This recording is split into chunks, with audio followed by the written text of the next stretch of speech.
Hello and welcome to another episode of the Under the Dome Show. We are live streaming across multiple platforms. We are on Facebook Live right now. We are on YouTube Live right now. We're on Periscope right now. I'm excited about all of it and a little overwhelmed. So it's been a while since we've done this. The last time we kind of did a live show in this, with this, this type of audience, I suppose, was before and after the Cotton Bowl game. Obviously, that didn't go very well, but today, I think the obvious thing is that Notre Dame's going to win because we got the blue and gold game today. And I just wanted to jump on real quickly and talk about a couple of things that I'll be looking for in the blue-gold game. I didn't have the opportunity to sit down and have a formal podcast to talk about all of these things. So here we are doing a live stream. If you've got anything you want to add on any of your platforms or any of that, and you want to let me know, have your voice be heard, you can go ahead and just type a message. I will get it. And, like I say, if it's beneficial to the podcast, I will read it out loud. So, like I said, we are live on a couple of different places. We're on Twitch TV, Facebook Live, all of that stuff.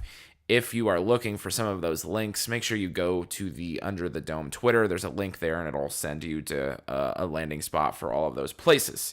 Also, we have a podcast here at Under the Dome, and if you're looking for the podcast, the recorded episodes and things, make sure that you are checking us out at Apple Podcasts, Google Podcasts, all of those places as well. Pretty much anywhere you could find a podcast, we are there. If we're not there yet, let me know, and I'll get us there. So this particular one, isn't going to be released in podcast form on account of the blue and gold game kicks off here in about an hour and 20 minutes. And I don't really have the time, I guess you could say, to put this out in podcast form and have it be beneficial. So, we're going to do some live stream type stuff like this as we move forward, and do some things before games, after games, and that type of thing. And that's the kind of the benefit of subscribing on some of these streaming platforms. So if you are, not on YouTube right now, or if you are on YouTube right now, make sure you hit that subscribe button. If you're not there currently, go to YouTube and search Under the Dome. Find me. Like I said, you can find that link in the Under the Dome Twitter. That's Under the Dome _ND.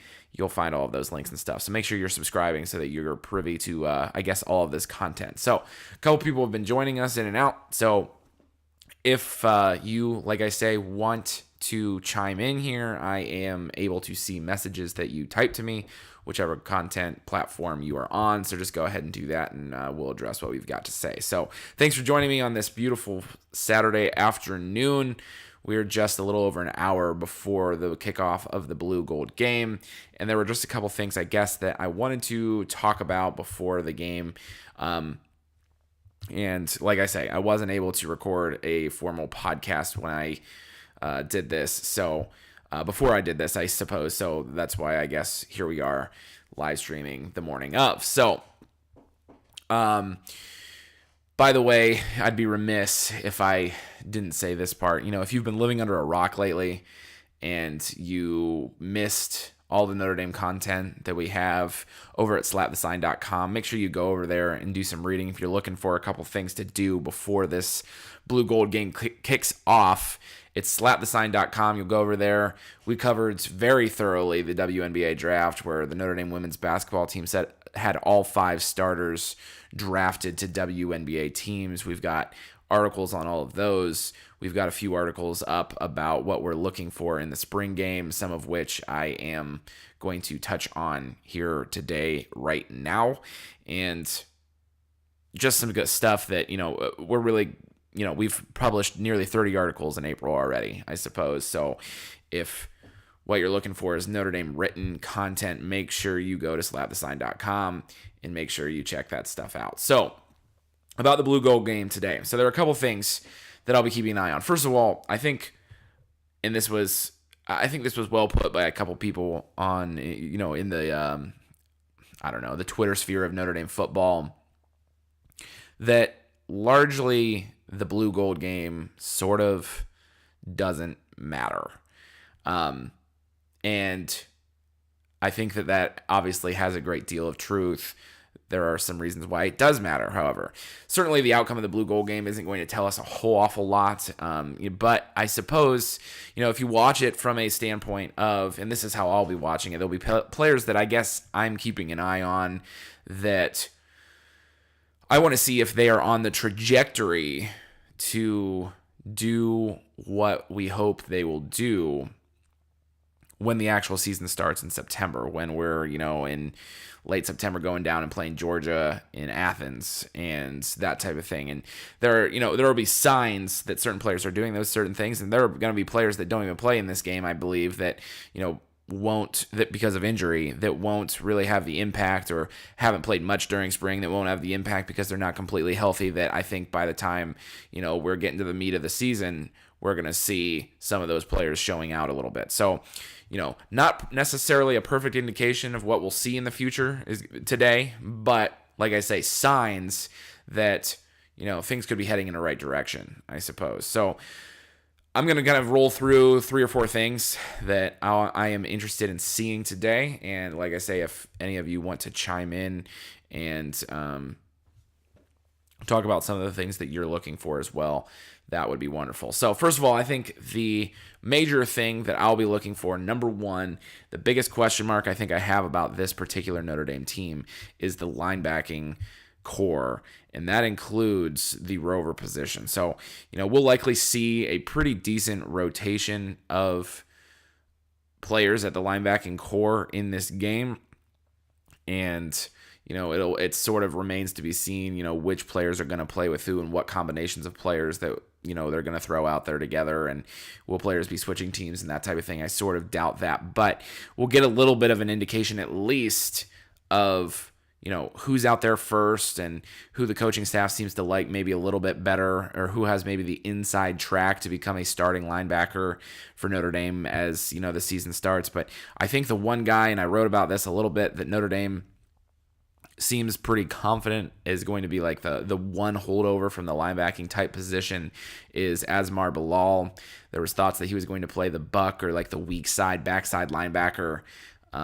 He's going to play the Mike, and it seems, at least for now, although Notre Dame has kind of been doing this musical chairs type of thing with the linebacking position, he seems to be the Mike. He seems to be the holdover from last year as he was the rover position. Now he's moving inside. I think that'll be a more natural fit for him, and he seems to be the guy. And I mentioned this on a previous podcast that he's the guy that Notre Dame seems most confident about, or at least he's the one that seems to be holding down his position with without having other multiple players rotating in and out, in front of, behind him, I guess is what I'll go with for this situation. Now, whether that means, I don't know how Asmar Bilal is as an inside linebacker. I've not really seen that a whole lot.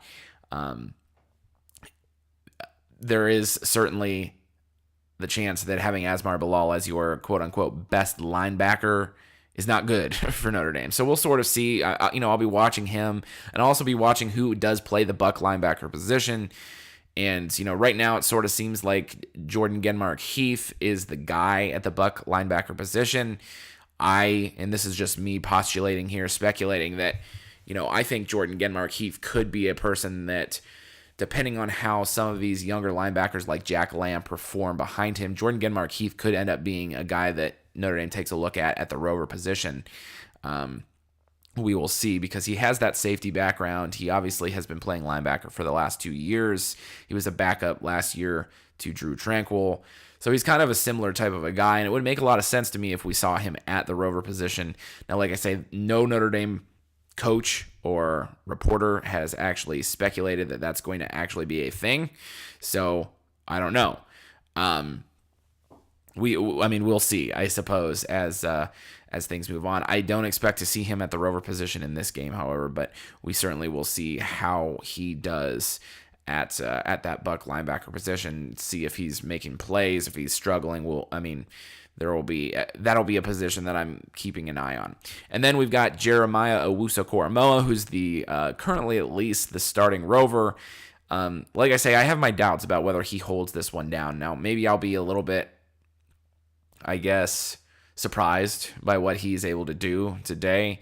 In years past, 2 years ago, I think back to when we first saw this rover position at all, I was very impressed with how Drew Tranquill played it, and it just sort of stuck out to me. So I'll be definitely watching, the rover position as well to see how Jeremiah Owusu-Koramoah place. Now, who comes in next is kind of a big question mark for me. I don't know. We're going to be looking at guys like Jack Lamb and Jonathan Jones and other linebackers who have, not really had a whole lot of experience at the linebacking position for Notre Dame. And it'll be interesting to see who's next. It'll be interesting to see if Shane Simon, who played a little bit of Rover in a backup role a year ago, gets the opportunity to play the Rover, or if he's going to be inside, or if, the case is that he's going to play different positions at different times. Really, just the continued, I suppose, revolving door of players at the linebacking position.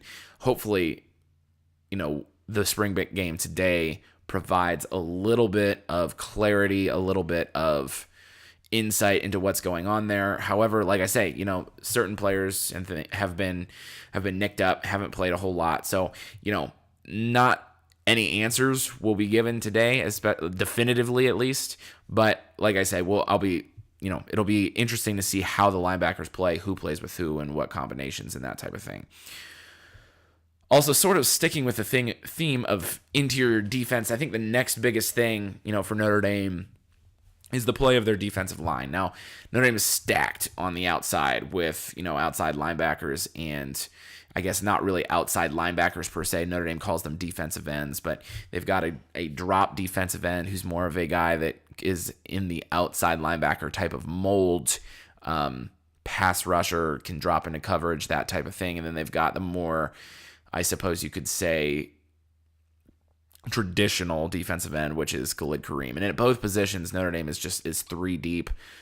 It'll be interesting to see, however, I suppose, how some of those younger guys do on the outside that we haven't seen yet. And I don't know. I'm thinking of guys like Ovia Gufo, I suppose. But really, I digress. So I think the bigger question, however, is the interior of the defensive line. So obviously, we'll probably see Kurt Heinisch and Myron Tagovailoa-Amosa as the first two guys out for Notre Dame. Those would be the obvious choices. Heinisch is going to be the guy that is trying to replace and has the distinction of trying to replace Jerry Tillery. And actually, I said that backwards. Tagovailoa-Amosa will be replacing him, and then Heinisch is going to be replacing Jonathan Bonner at the nose guard type position. To see how those guys kind of play is going to be an interesting one. And I think both of those guys will be fine. And, Tagovailoa-Amosa missed most of last year with the broken foot that he suffered in the Michigan game.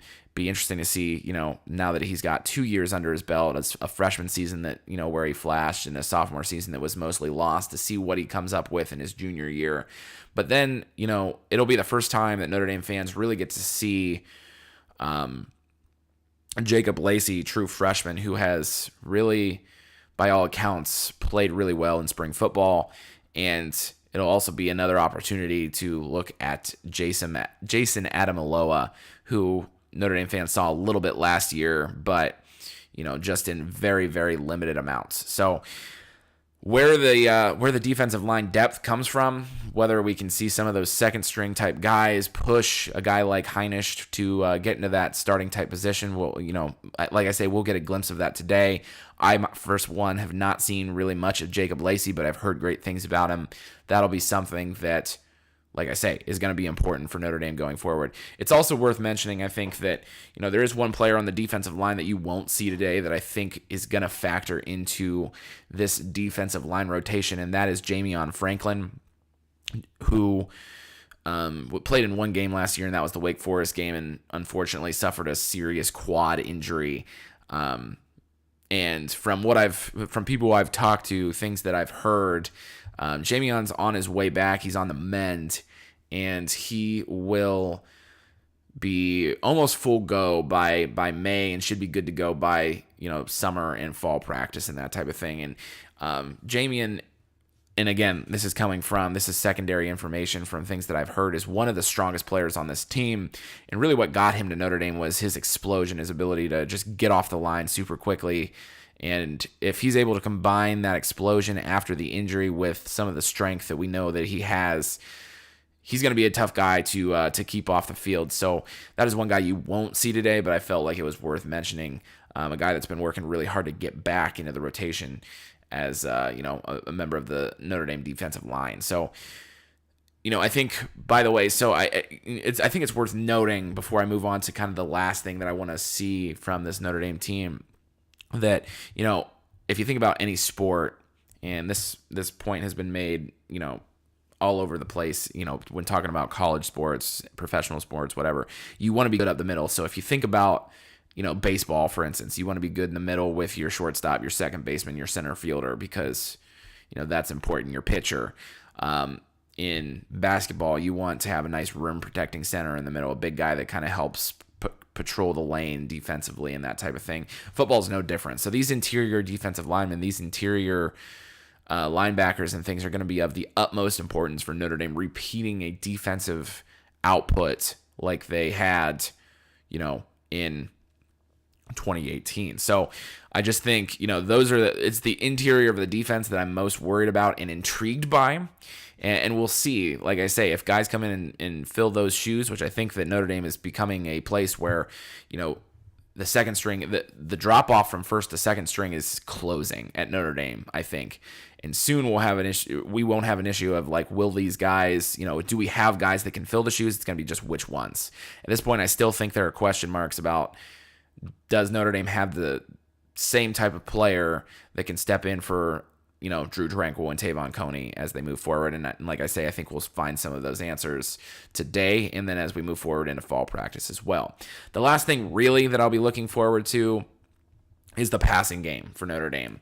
I wrote a piece over at Slap the Sign that, Notre Dame's wide receiver core looks a lot different than it did a year ago. We were talking about the height of Chase Claypool, who is back, but the height of Miles Boykin and the height of Alize Mack at tight ends. And, could Chris Fink get on the field and, find his way across the middle, the old slippery fox that he is, underneath.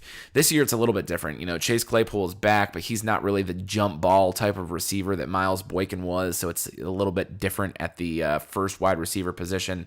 And then we've got kind of a host of more speedy guys. I mentioned Chris Fink in the slot position. He's going to be really good. I'm glad that Hunter Renfrow at Clemson is gone, because now I think Chris Fink, quite frankly, could be about the best and most well-renowned slot corner in the country.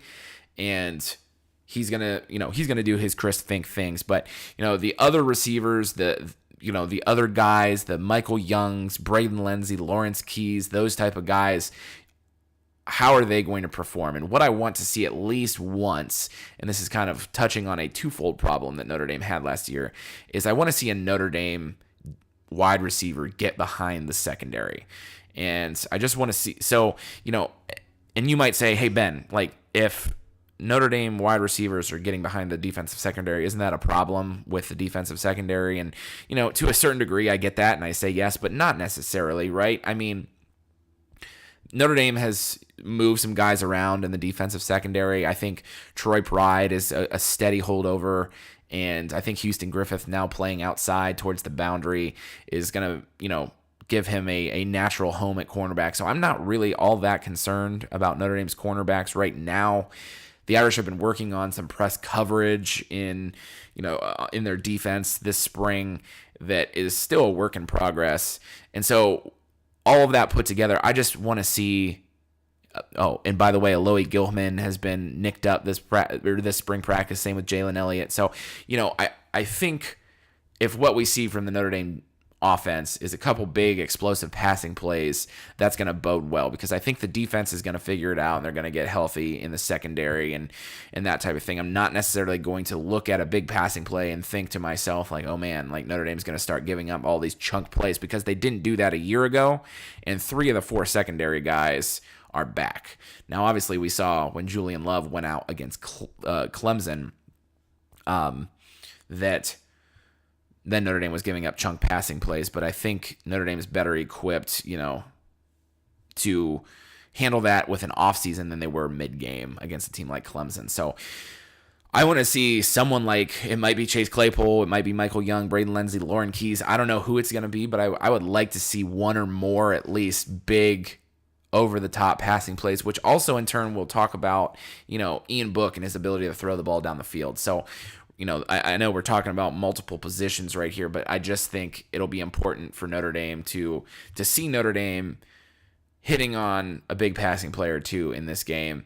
If they do, I think that'll bode well. If they don't, they still have time to work on it. So I need to stress that as much as possible, that, if we don't see that big passing play, the world is not ending and the sky is not falling on our heads. So finally, as a last bit piece, I guess this is like if those were three ideas that I'm keeping an eye on, this one is kind of an addendum to that. It's not really its own, but NBC is going to try a new camera angle, and this is courtesy of Pete Sampson of The Athletic, but he tweeted out on Friday, I believe, "When you watch the Blue game tomorrow, you'll be struck by the main camera shot. NBC will try a sideline sky cam that runs even with the line of scrimmage at a low angle."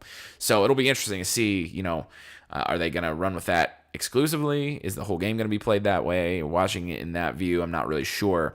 But if it's cool, you might see Notre Dame football games in a different way that you've seen them in years past. So just a little bit of a little something to keep your eyes on moving forward. So all of that said, thanks for stopping in. I think, this has gone on. We've recorded here for a little over 22 minutes. So if you've stuck with us or if you've dropped in and out, thanks for that. If you are listening to the replay, I thank you for that as well. Make sure that you're checking out the podcast all over Apple Podcasts, Google Play. Just search Under the Dome and, write us a review if you would. If you like shows like this, let me know. Subscribe on YouTube and all of that stuff.